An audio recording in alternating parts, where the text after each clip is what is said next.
It was on when you handed it to me. Go to class. Yeah, probably. Take your Bibles, go to Genesis chapter 19 and verse number 30. I think this is probably not the last week, but this is the last lesson that I'm doing on Lot here. We're going to talk about Lot's daughters this morning. So the daughters of Lot here. Verse number 30, we'll read down through verse number 38 together. Then we'll back up and walk our way through this. So he says in verse number 30 there, and Lot went up out of Zoar and dwelt in the mountain, and his two daughters with him, for he feared to dwell in Zoar. And he dwelt in a cave, he and his two daughters. And the firstborn said unto the younger, Our father is old, and there is not a man in the earth to come in unto us after the manner of all the earth. Come, let us make our father drink wine, and we will lie with him, that we may preserve seed of our father. And they made their father drink wine that night, and the firstborn went in and lay with her father, and he perceived not when she lay down, nor when she arose. And it came to pass on the morrow that the firstborn said unto the younger, Behold, I lay yesternight with my father, let us make him drink wine this night also, and go thou in and lie with him, that we may preserve seed of our father. And they made their father drink wine that night also, and the younger arose and lay with him, and he perceived not when she lay down, nor when she arose. Thus were both the daughters of Lot with child by their father. And the firstborn bare a son, and called his name Moab, the same as the father of the Moabites unto this day. And the younger, she also bare a son, and called his name Ben-Ammi, and the same is the father of the children of Ammon unto this day. So this is kind of the conclusion of Lot's messed up situation, really, right? And so this it comes on the heels, right, of them running from Sodom. They run out of Sodom. They run to Zoar here, and out of Zoar to the mountain, right? So God told them to go to the mountain in the first place. He said, I want to go to the mountain. Let me go to Zoar. God said, fine, go to Zoar. Gets to Zoar and decides, no, I want to go to the mountain. We're going to talk about trying to do what God told you the first time. The second time, it doesn't work out well. And so, all right. Anyway, so, and there's a reason for that, but anyway, so Joseph Parker says about Lot, and we already covered that, but Joseph Parker says about Lot, Lot was saved from the burning, and in truth, I cannot but wonder what he was saved for. Lot's life is a mess. While the natural side of me would agree with Joseph Parker, right? The spiritual side of me says, oh, it's obvious what Lot was saved for. Lot was saved because he was a trophy of God's grace. Lot is proof positive that all the garbage that floats around about the perseverance of the saints and the garbage that floats around about how you got to live it to keep it and all that kind of stuff, that all that stuff is garbage. Because God saved Lot, and you know what Lot did with God's grace? Nothing good. Nothing good, but it didn't change that God was faithful, right, to His grace. So, anyways, you'd think to yourself, right? In fact, I disagree with I'm teaching this obviously off of Butler's books because I like the way that he alliterates his outlines and stuff, and so, but Butler says this. He says, it would have been better for Lot to have been killed in the destruction of Sodom than to have lived and committed the terrible sin he did with his daughters. I understand where he's coming from, but I also disagree with him because if it had been better, then that's what God would have done. Wasn't better. Maybe it would have been better. It would have been better in some human sense, I guess, but not better in the ultimate sense of God's will and what God's trying to show in the life of Lot. Certainly not better in that sense, right? And so, but God was gracious to Lot and delivers him, and Lot completely misuses that grace. Lot doesn't take God's grace and turn and say, let me honor and glorify God for His grace. Instead, what happens is Lot ends up impregnating his two daughters, right? What a mess Lot makes. So Lot is indeed a mess. He is the partial fulfillment, right, of Jude 4 when he says, turning the grace of our God into lasciviousness. That would certainly apply to what Lot does here. Everybody who is given God's grace and then uses that grace to pursue their own personal interest, their own sin, their own vile ways. Right? That is what it is, right? You're turning God's grace into lasciviousness. And that is certainly what Lot does here. This is everything about Lot's life goes down, down, down, right? Lot went down to the valley to go to Sodom. Everything about Lot's life is just a series of Lot making the wrong choices, right?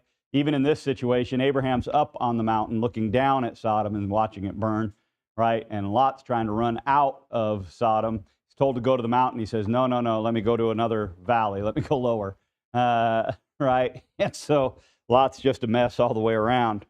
And so you think about it, right? His decline, the decline you see in his fellowship with Abraham and with those that would have been the right spiritual influences, followed by a decline in his spiritual fellowship with God. It's all bad all the way right through it. Leads to what we've talked about already, but leads to him offering his daughters to the mob that's outside his house, most of which were homosexuals, based on the way that the whole scene plays out, right? I mean, it's a mess. It's an absolute mess. He's captured by Chedorlaomer. I mean, his life is just a series of things getting worse, right? You'd think that would make Lot go, right? I need to fix this. I need to straighten my life out. But that is not what it causes Lot to do, right?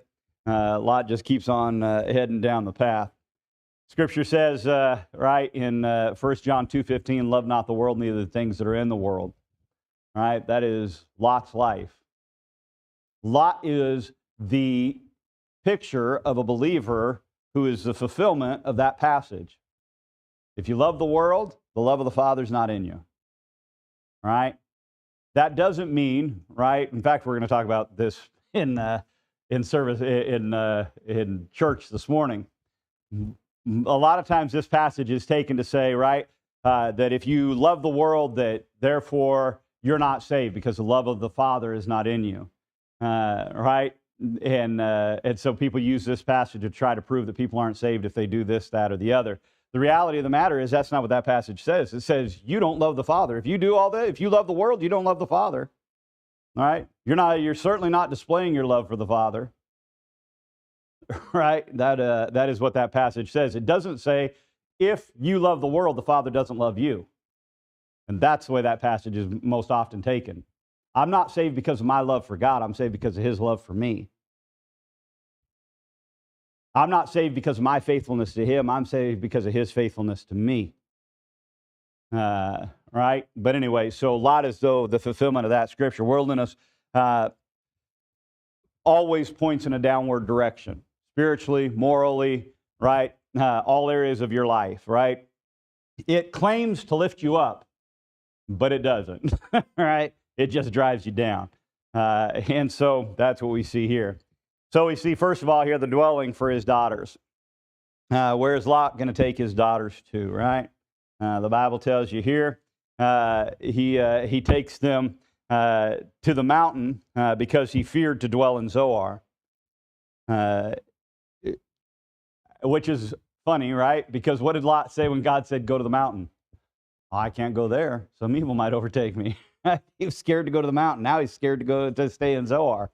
By the way, that is the way that it gets, right? When you start getting crossways with God, you're scared of everything, man. You're scared of your own shadow. Right? And that is certainly what happens to Lot here. He is scared of everything. It didn't last. His stay in Zoar didn't last very long, right? Pretty soon they're on their way to the mountain, right? The exact place that he didn't want to go in the first place. And so you see the prompter and the change of dwelling. What prompted this change of dwelling? Well, he feared to dwell in Zoar, right? Which is what we just talked about there. What were the circumstances that raised this fear in him? The circumstances that raised the fear in Lot here is, first of all, the fire in the area. That could have been what frightened him, right? Here's fire and brimstone sweeping through this valley, right? And you have to understand that here's kind of the way that this thing goes. You got to, I guess, picture it in your mind, right? But there's these large reserves of gases and stuff under the ground that basically light on fire, right? Once that happens, what happens? All that ground collapses, right? And the fire is just sweeping through the area. Who's to say that it was going to stop there? Right? And so that's where Lot finds himself. Those fires would have lasted probably for weeks. There was no fire department. There was no CAL FIRE rushing in to save the day. Right? There was nobody jumping out of helicopters.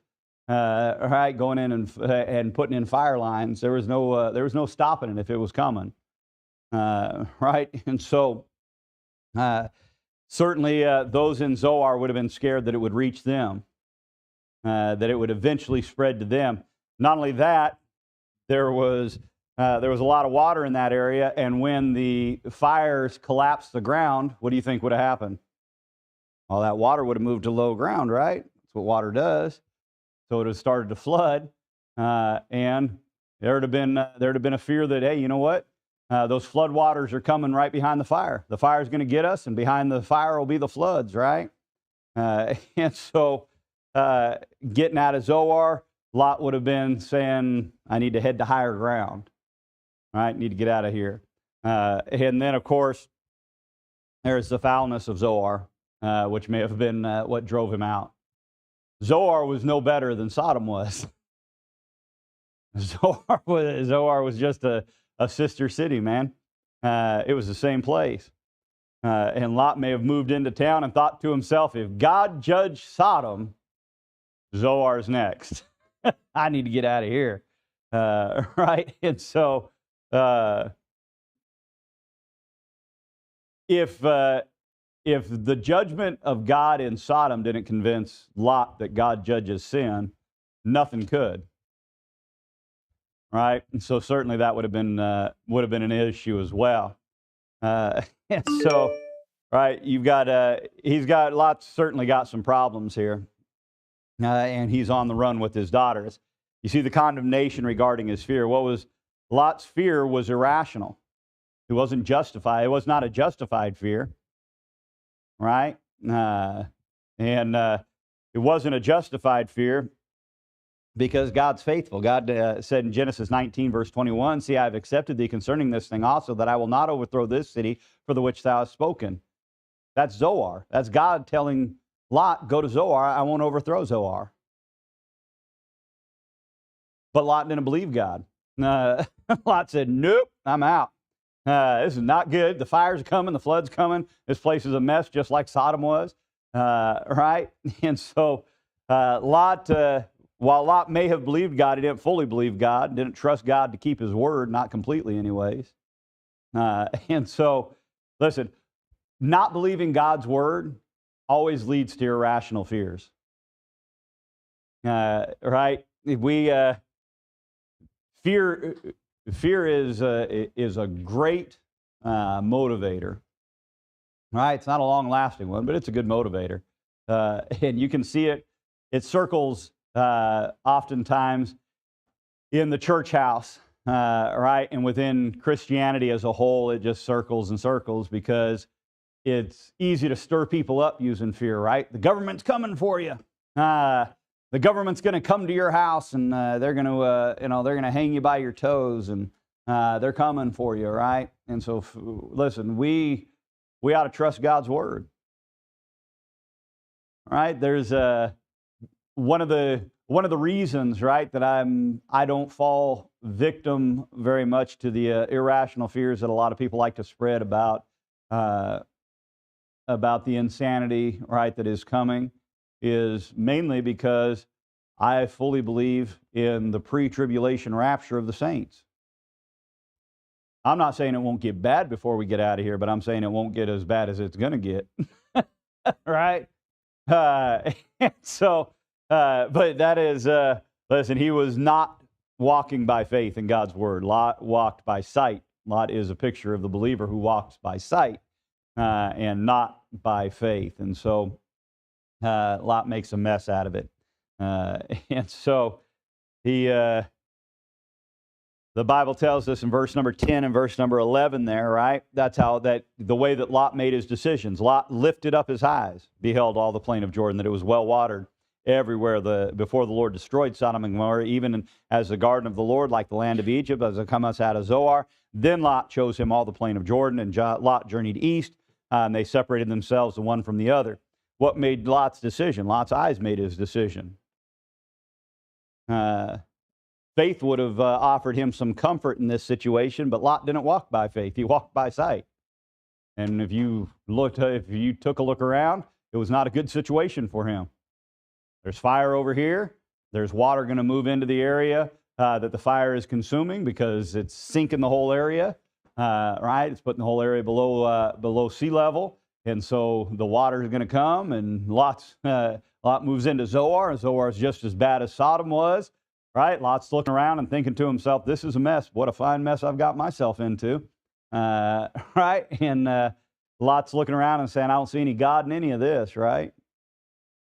And so he was walking by sight, not by faith. And we often find ourselves in the same situation, right?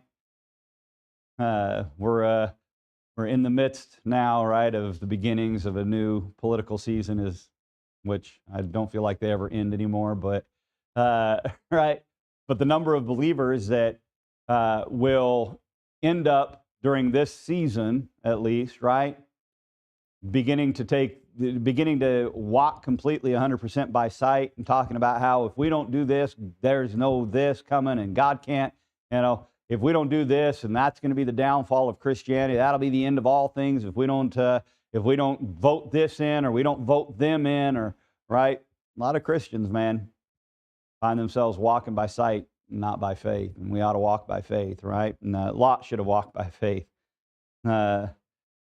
Condemning Lot for walking by sight, right, not by faith, does not mean that we ought to ignore the circumstances around us and just be like, well, who cares, I'm walking by faith. So, right, we still ought to address the circumstances around us biblically, right? And as believers, we ought to address them from a place of faith. Right, but we should not fall victim to the fear-mongering that goes on, right, that comes along with walking by sight. Look, and circumstances can be very convincing to your eyes, but faith, right, should be more convincing than the circumstances are. We're talking to Natalie this morning on the way in, right? She's talking about older kids at her school. She says that, they're being mean to her and stuff. And we said, well, why are they being mean? Because they're laughing. I said, well, were they laughing? Did they say something to you? No. Did they point at you when they laughed? No. How do you know they're laughing at you? Right? Well, because I saw them. I saw them laughing, right? And that's exactly the same thing that happens to us as believers, right? I saw it. I saw it with my own two eyes, man. Right? Just because circumstances may not be the same as what you see. I just read an article yesterday about a guy. They showed a picture of the guy that actually committed the crime and him. And I'm telling you, unless they'd been standing next to each other, you wouldn't have been able to identify the two. And this guy has been in prison for something like 10 or 12 years for the other guy's crime. They had the same hairdo. I mean, they look dead on exactly the same. If they'd been in a lineup together, you'd have struggled to decide which one was which. All right? Why? Because your eyes aren't as accurate as you think they are. Right? The circumstances may not be what you see. So, you see the presumption in the change of dwelling. Lot had no business going to the mountain now. It was the wrong place for him. It was the right place before, but it's not the right place now. God agreed to Zoar, not the mountain. Right?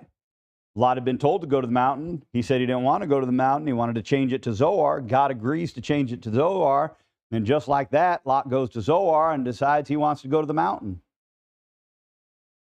Basically, what Lot's proven to you is that it didn't matter what God's will was. Lot wasn't going to do it. Right?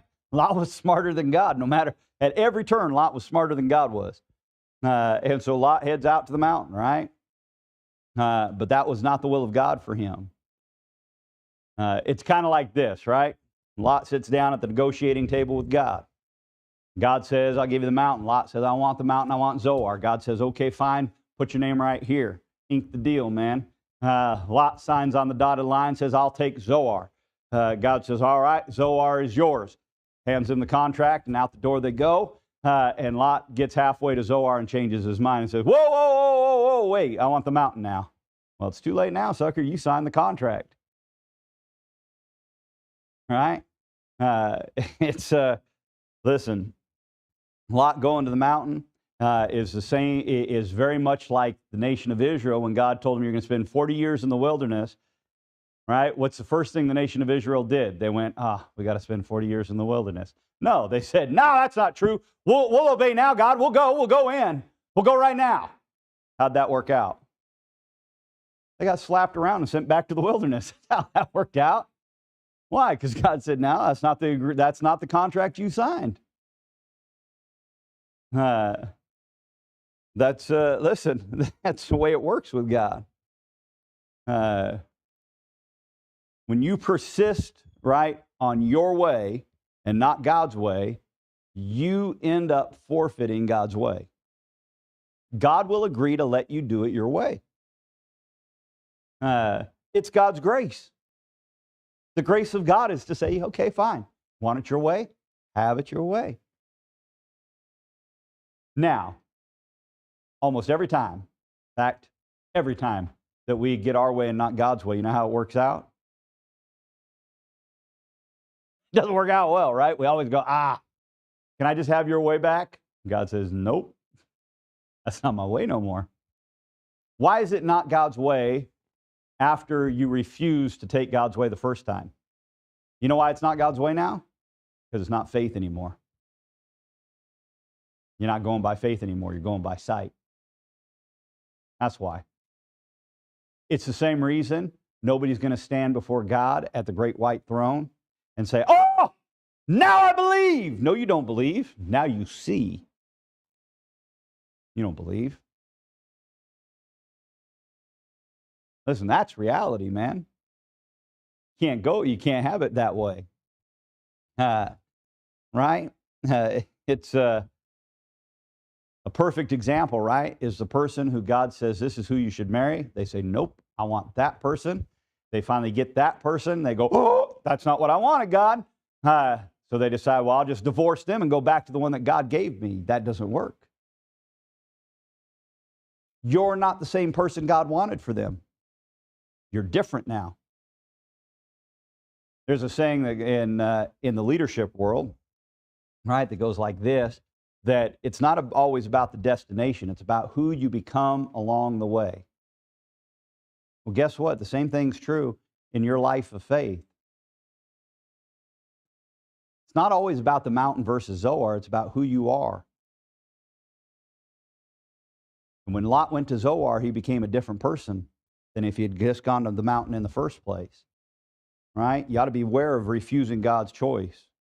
It will always lead to you not being satisfied. It will always lead to you not being satisfied. Listen, we'll get into some more of that here, but you see the propensity and the change of dwelling, right? Going to the wrong place was not anything new for Lot. Lot was an old expert at this. Lot was good at making bad choices, right? This was Lot's habit. You know why? Because that's what sin is like. Sin's like a drug, right? The more that you choose it, the more that you need it, The more that you need it, the more that you choose it, the more that you choose it, the more that you need it, the more that you need it, the more that you choose it. Man, and you're in a death spiral. Person who takes meth, listen, it doesn't start out with them needing it, but it ends with them needing it. They'll die without it. The reason for methadone clinics and things like this. The person that starts down the path of alcohol, man, and ends up a raging alcoholic, listen, it doesn't start with them needing alcohol, but it ends with them needing alcohol because their organs won't internally function without it. It's the way that it works. That's the way that sin works in our lives.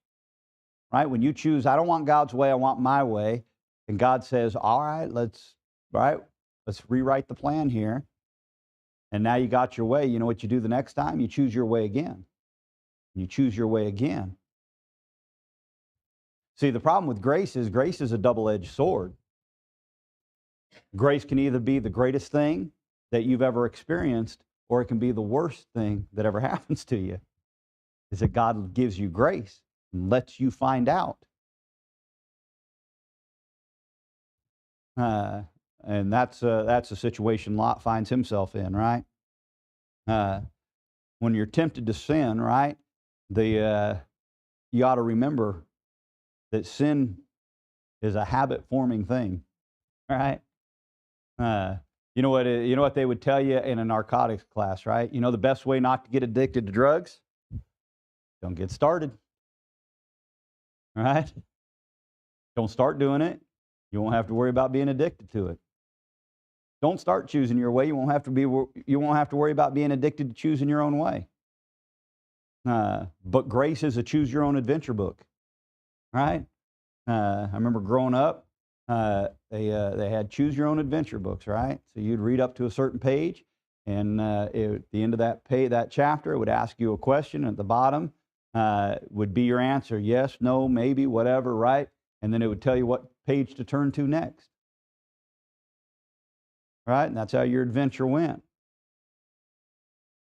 And that's how grace is. You're choosing your own adventure here. God says, my way is perfect, choose my way. But if you don't want to choose my way, all right? Like a dumb video game I used to play called Splinter Cell, right? When you played that game, you had two choices, right? You could do your mission real stealthy and sneak around in the shadows and not kill very many people, right? Try to get through it without getting discovered. Or you could just go in guns blazing. Hardly ever worked out well if you went in guns blazing. You hardly ever made it out. All right? Same thing's true, man, with us, right? Listen, don't let sin get a grip on you.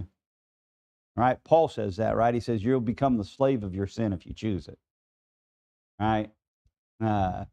You see the poverty in the change, or in the change of dwelling, right? The Bible tells you there in verse number 30, he dwelt in a cave. That's a long way from where Lot was living in Sodom. It's a long way from the beautiful, lush valley that Lot chose. A long way from that, right? What a contrast, right, in the dwelling of Lot.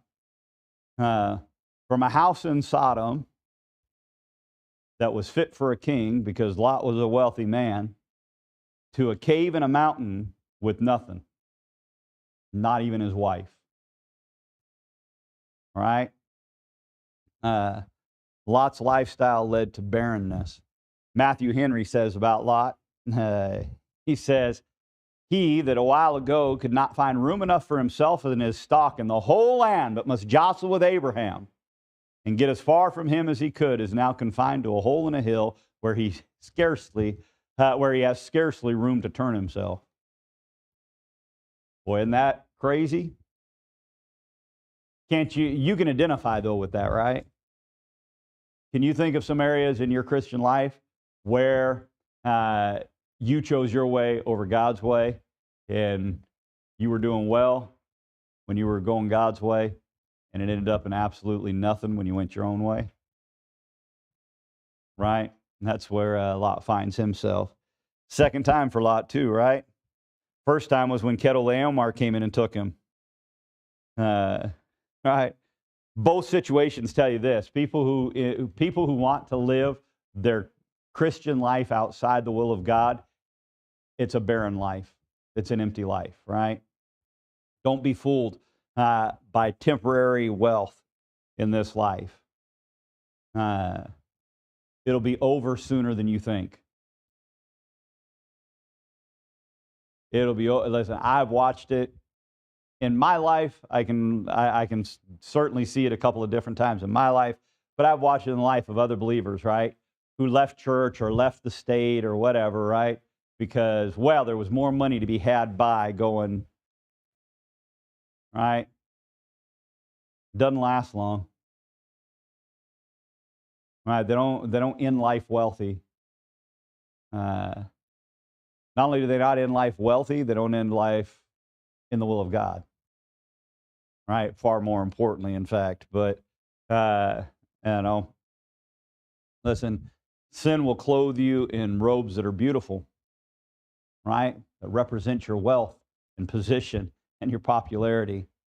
But in the end, it's the old parable, right, of the emperor's clothes. Right? You were naked the whole time, you just didn't know it. And so that certainly is what Lot finds here. And you see the peril in the change of dwelling. Living where God has not given you permission to live puts you in a difficult situation, and it'll ruin your life. Right? Certainly is the way that it goes for Lot here. All right, listen, God, we convince ourselves that because God permits our trips to Zoar, that we can overthrow or change God's will at random. Right? We can do it whenever we want.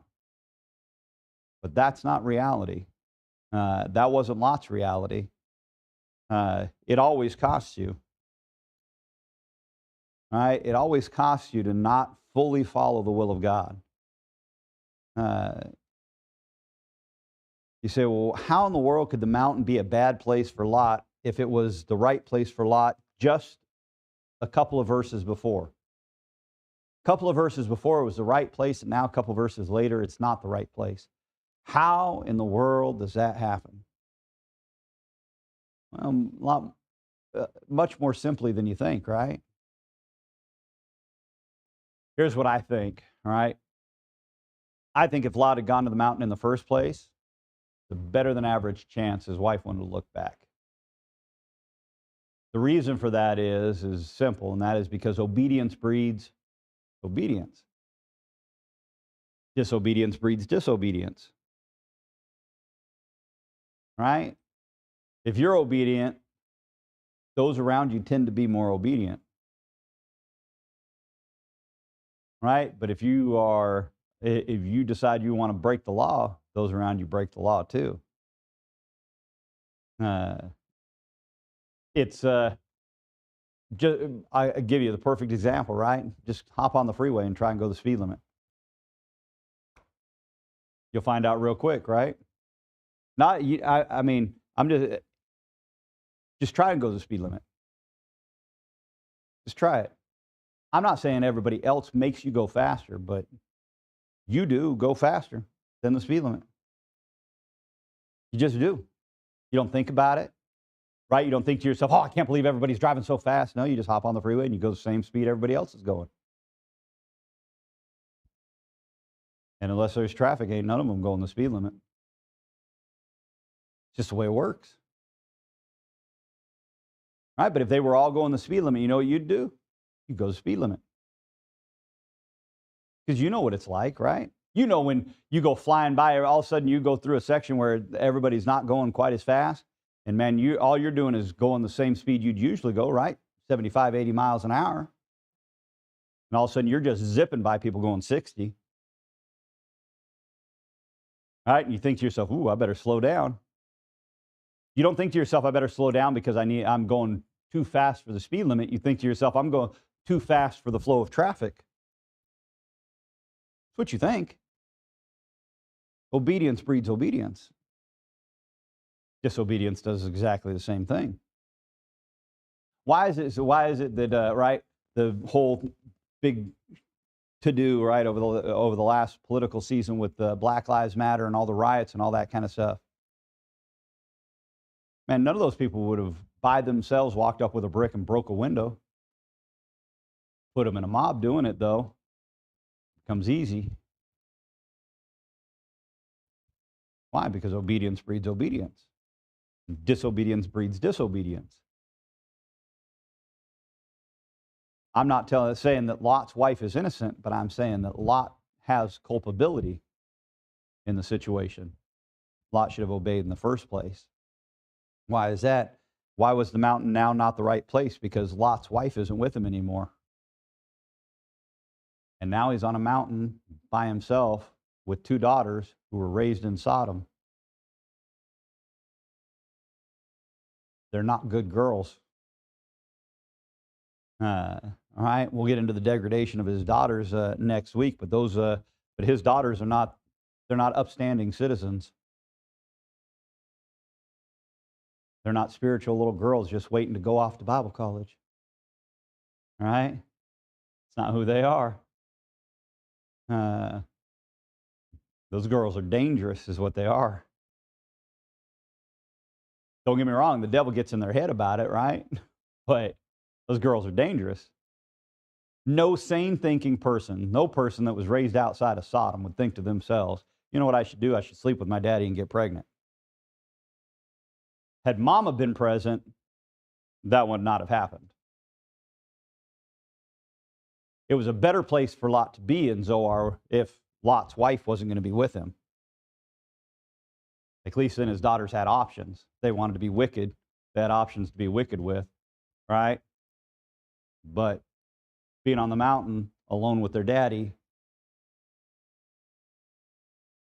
gives them one option to be wicked with, right?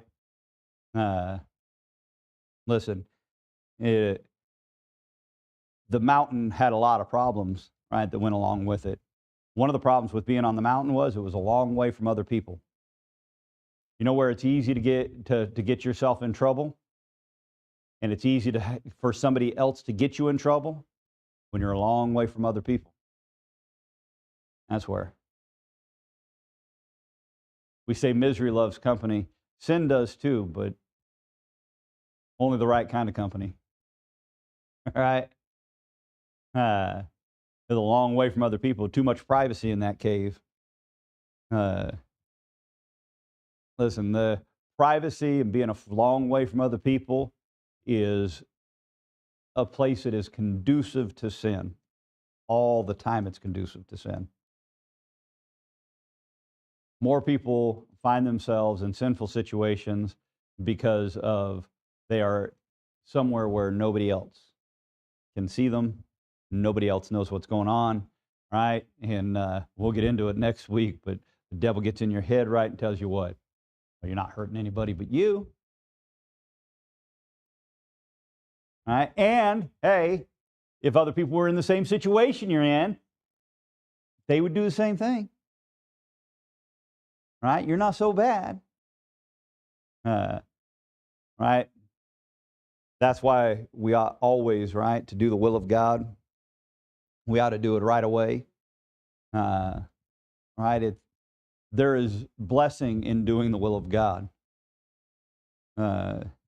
There's great blessing, in fact, in doing the will of God. When we don't do the will of God, the other side of that coin is true, right? There's great blessing in doing the will of God, and there's great problems in not doing the will of God. And you may say, well, you know, the will of God was for me to do thus and such. All right, and I begged and begged and begged and begged, and now here I am. Well, let me tell you this. The will of God is not for you to go back and do thus and such. Just being real with you, right? That opportunity is not there anymore. The opportunity to go to the mountain wasn't there for Lot anymore. Lot made a bad mistake by going to the mountain. Shouldn't have gone. Listen, I've watched it in the lives of people who God called them, right, maybe to go into ministry or whatever, and they said no. And then later on in life, they decide, no, you know what? Now I do want to do what God said. Well, I'm not telling you that you can't be in ministry, but I'm telling you can't go back. Right? Maybe God's got a different plan for you, but I can tell you that the plan He had is not the plan He has. That's true in your life right now. The plan God had for you at 20 that you didn't fulfill is not God's plan for you now. That's the problem that you find yourself in, right? When you deny the grace of God. When you deny that God's grace makes a different path for you, you end up having to say to yourself, well, I missed that opportunity. I've got to go back and seize that opportunity. I got to go back and get that opportunity now that I missed because, that is God's only will for me. That's why people will argue all the time about God's good and acceptable and perfect will, and they'll talk about, right, well, there's really only one will, and that's all one will right there, and God's only got one will for your life. And listen, if God's only got one will for your life, let me tell you something, you ain't on it. I'm just saying, none of us are. We're all such a mess that there's no possible way that we have maintained staying on the path of God's perfect will our whole life. It's just not possible. So you know what your life looks like? Well, we talk all the time, right, about Scripture telling us that He's going to wipe away every tear from our eye. You know why He's going to wipe away every tear from our eye? Because you're going to see your life as God planned it. Then you're going to see all your deviations. And then you're going to see all of the deviations from your deviations, right? And you're going to say to yourself, man, I could have had such a life. I could have brought God so much honor if I had just not deviated from the path. So what I'm saying is this, right? The solution is not go back and fix it. That's not the solution. The solution is stop here. Stop living by what you see. Start living by faith. Find God's will. Get on the path. Stay on it. Limit your deviations. You're not going to be perfect from now to the time you die, but you can limit your deviations from God's perfect will for you as much as possible, can't you? I grew up playing competitive ice hockey, right? Let me tell you what I knew at the beginning of every game. We were not going to make it through 3 periods of play without one of us taking a penalty. Usually me. Right? But we weren't going to make it through 3 periods of play without somebody taking a penalty. Our coach didn't expect us to make it through 3 periods of play without taking a penalty. But you know what he did expect us to do? Take as few penalties as possible. God in heaven created you. He knows you. He knows you're not making it from now to the end of your life without taking a few penalties. God doesn't even expect you to make it from here to the end of your life without making a mess. You know what He does want, though? Make as few messes as possible, right? You know your child's not going to be perfect and obey you at every turn, right? If you think that that's going to happen, you are in for a rude awakening, right? But what do you expect out of your child? That they disobey you as little as possible. Listen, that's what God's looking for from us. He's not looking for you to be perfect. He's just saying, hey, don't keep saying no to the mountain. And when I finally say, okay, fine, you don't want the mountain, take Zoar, don't go, well, now I want the mountain. Right? That's all God's saying. God's saying, listen, I got grace for the mountain, I got grace for Zoar. But don't keep exploiting my grace by just automatically choosing whatever I say, the opposite of whatever I say. That's the point of Lot's life. We'll look at the degradation of his daughters next week. We'll pull off there. We'll be back in here in about 15 minutes. Whew.